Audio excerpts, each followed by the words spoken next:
quase que uma piada. Jeremias está falando de Brita Hadashah como óbvio. uma nova oportunidade que Deus está dando para o povo de servirem com o coração. A época Não de é Jeremias, uma nova interpretação, não. É uma nova aliança, é um novo acordo. É um novo trato, é um novo pacto, é um novo mandamento, é um novo testamento. Que eu quero deixar para vocês o seguinte: nós cristãos analisamos tanto o Antigo Testamento quanto o Novo Testamento sempre na perspectiva de que Jesus de Nazaré é o Salvador. Por isso nós cristãos e os judeus estaremos diante do mesmo texto, vendo coisas distintas, Sim. porque nós lemos a Bíblia a partir do prisma de Jesus de Nazaré. Nós entendemos que cada vulto do Antigo Testamento está de alguma forma apontando para Cristo. Nós vemos Adão, mas em Cristo temos um Adão perfeito. Nós vemos Abel, que morreu assassinado pelo seu irmão, e a Bíblia diz que o sangue dele clama desde a terra e tal. Nós cremos que em Jesus há um Abel mais perfeito. Nós cremos que Abraão está apontando para Jesus de alguma forma, porque Abraão sai da sua terra, da sua casa, ele tinha uma casa muito boa e tal, ele sai e se torna um nômade, se torna um peregrino e forma um novo povo de Deus. Nós enxergamos isso em Jesus Cristo, que deixa o seu lar para começar o novo povo de Deus. Nós vemos em Isaac, nós vemos em Jacó, nós vemos em José, nós vemos, enfim, em Noé, Jonas. O tempo todo nós enxergamos a salvação a partir da pessoa de Jesus Cristo.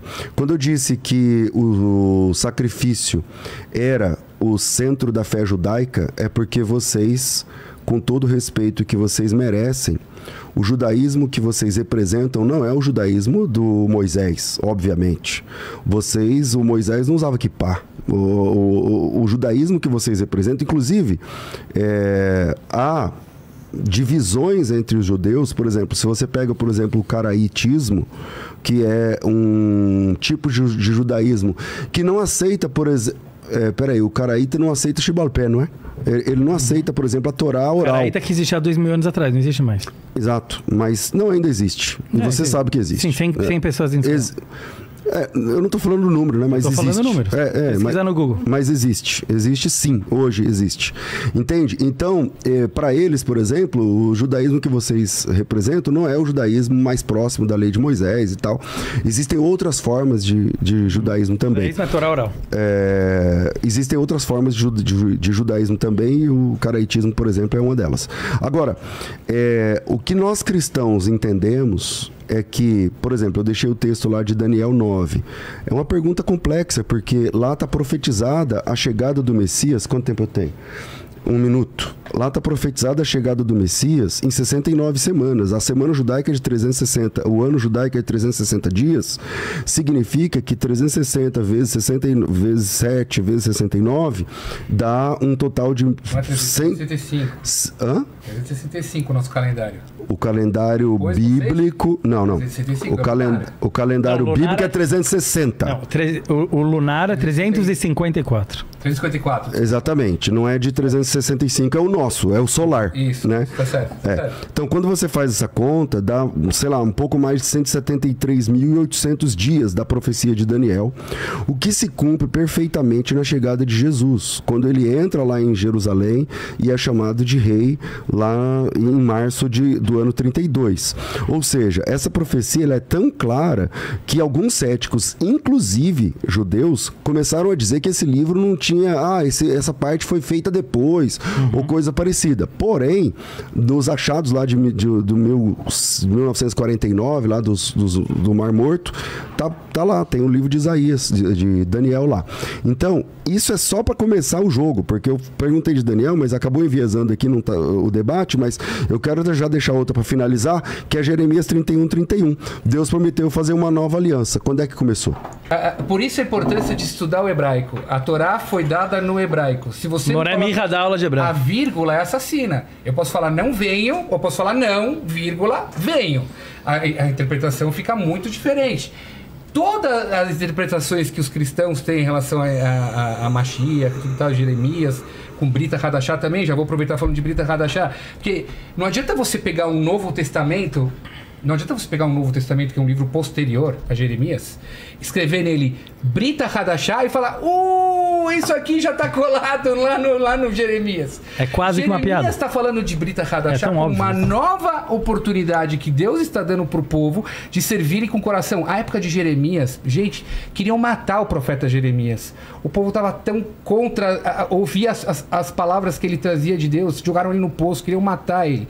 Então, o profeta lá está falando para eles que Deus vai dar para eles uma oportunidade de Brita Hadashah. Inclusive, a gente leu agora na Parashat Shavua, Parashat Bechukotai, Brit Rishonim. Lá em Jeremias 31, eu fiz a pergunta, e aí o texto diz assim, que haveria uma Brit Hadashah, veja, não é uma nova interpretação, não. É uma nova aliança, é um novo acordo. É um novo trato, é um novo pacto, é um novo mandamento, é um novo testamento. E esse novo testamento está prometido em Jeremias capítulo 31, e aí ele faz, inclusive, a analogia dizendo o seguinte: não conforme o primeiro que eu fiz com os vossos pais quando saíram do Egito, não sei o que lá. Ele cita, inclusive, lá os mandamentos. Exatamente. Aquele lá não foi suficiente. E aí vai haver um novo testamento. A partir dessas informações, a gente entende, opa, então peraí, tem mais alguma coisa para chegar. Tem mais revelação de Deus, sobre a sua obra, sobre a salvação, para entendermos. E aí a gente entende que, a partir de Jesus de Nazaré, que se cumpre a profecia de Daniel capítulo 9, que se cumpre a profecia de Jeremias capítulo 31, versículo 31, e especialmente, Mirra, a profecia de Daniel capítulo 2. Porque o Daniel capítulo 2 tem um sonho de Nabucodonosor, e o Nabucodonosor teve um sonho da estátua, tal, ele não conseguia interpretar o sonho, e o Daniel falou para ele assim: você sonhou com o fim de tudo. Deus mostrou para você como tudo termina. E ele disse: como tudo termina? Tudo termina com um reino que jamais será abalado.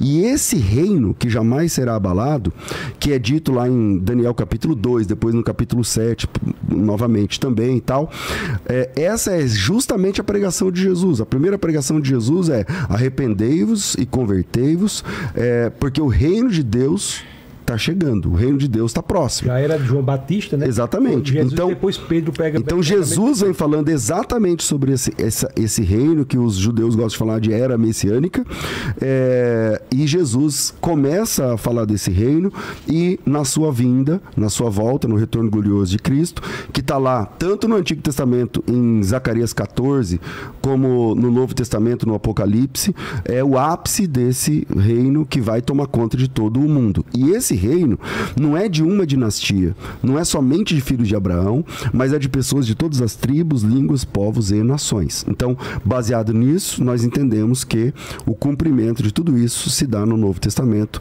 na Brit Hadashah.